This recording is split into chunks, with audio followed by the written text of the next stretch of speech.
Hello everybody, this is Fernando for the latest Cryptids and Monsters video. Alright, let's go ahead and let's do another entry here when it comes to the Skinwalker encounters. This one once again coming from the reddit.com website. They're from the subreddit called Skinwalkers. And in this case, it has to do with an encounter that not only is one of the scariest ones I've read yet, but it happened at an international location. So how about that? I'll mention that location here in a minute, but those of you that are overseas, it looks like skinwalkers are also prevalent in some of your locations. But it comes from a guy by the name with a funny username called Constipated Hawk, and he told his title as this: Skinwalker while hunting alone. Definitely a scary encounter. So let's go ahead and let's share that here, and I'll go ahead and also post my own comments on it afterward. So here's what they state. I'm not too certain on the whole skinwalker thing or where they live or what they look like, but I was told to post my story here in hope of some answers. I live in the UK, and my friend's uncle owns quite a large bit of land, and we go hunting quite often. We hunt pheasants, rabbit, squirrel, and duck, so there's no need for any high-powered guns, and we usually just take air rifles. Obviously, rabbits are nocturnal, so we would most of the time set up camp and go off with flashlights up at the top of the land where there was less woodland and more chance of finding rabbit. But tonight, I suggested we go down to the woodland area as I had seen a few rabbit dens down near the creek.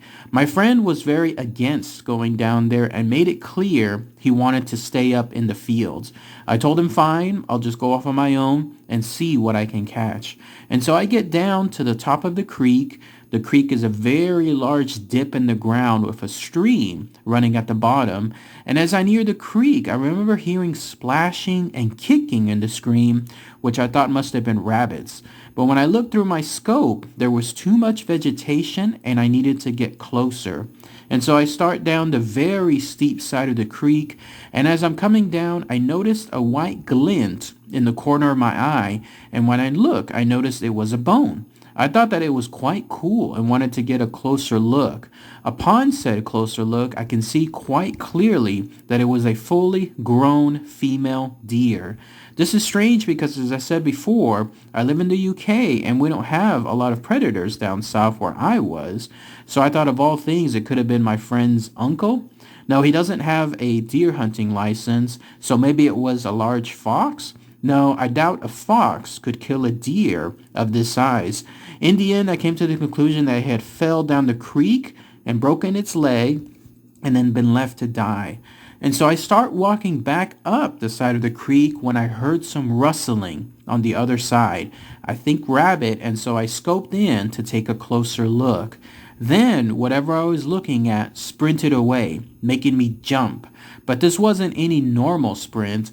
This was a two-legged charge, and I could see leaves rustling behind it as it ran that area that when it was taller than me. This thing was huge, and I was defenseless.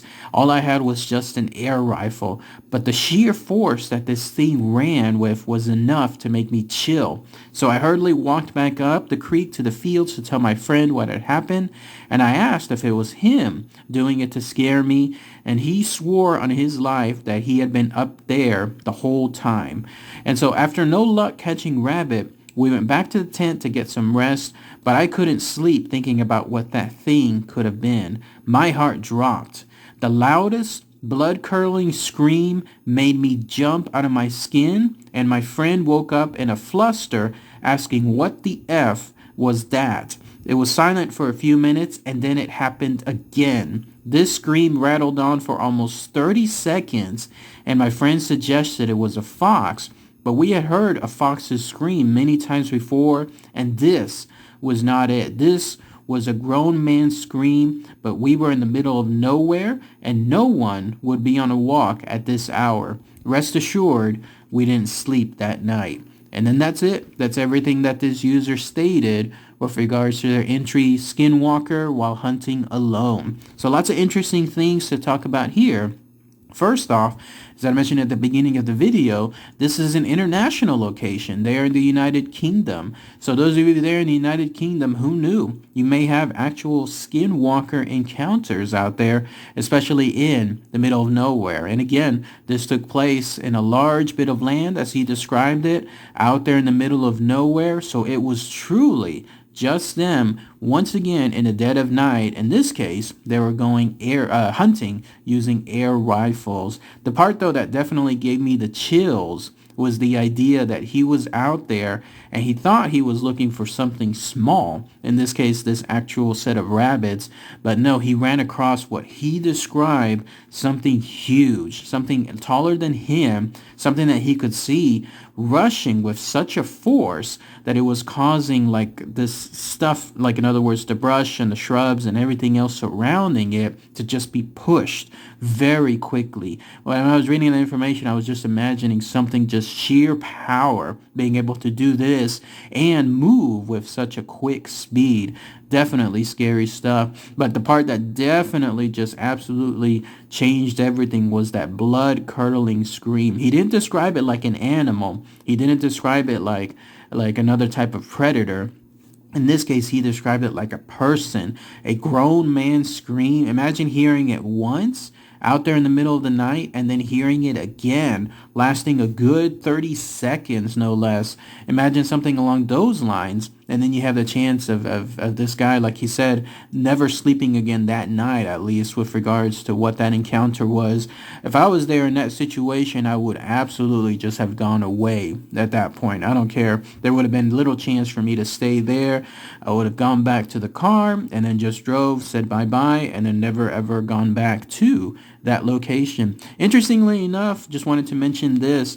Remember at the beginning, there was that friend who wanted to stay outside. Like the guy suggested they go downward on the woodland area where they usually go upward. And the guy said no, and then he ended up staying back. I kind of had a similar experience. This was last year, but not involving skinwalkers. This was involving ghosts, actually. Over there at the Arlington Cemetery, the one that's involving the children. The children, in other words, that were buried there. And then when I went there this one time, which I've gone to many times before, when I went there this one time, I was going with someone, a friend, and then as we were walking up, the friend decided to just stay out. Like they stated outside a certain spot.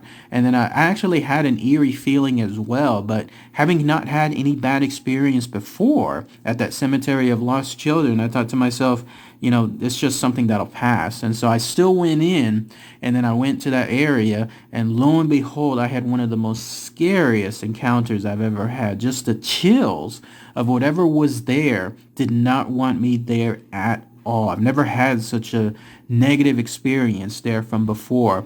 And it's interesting because my friend kind of noticed that type of sensation outside that place. I noticed it too, but I still went in, and sure enough, I had that strange encounter.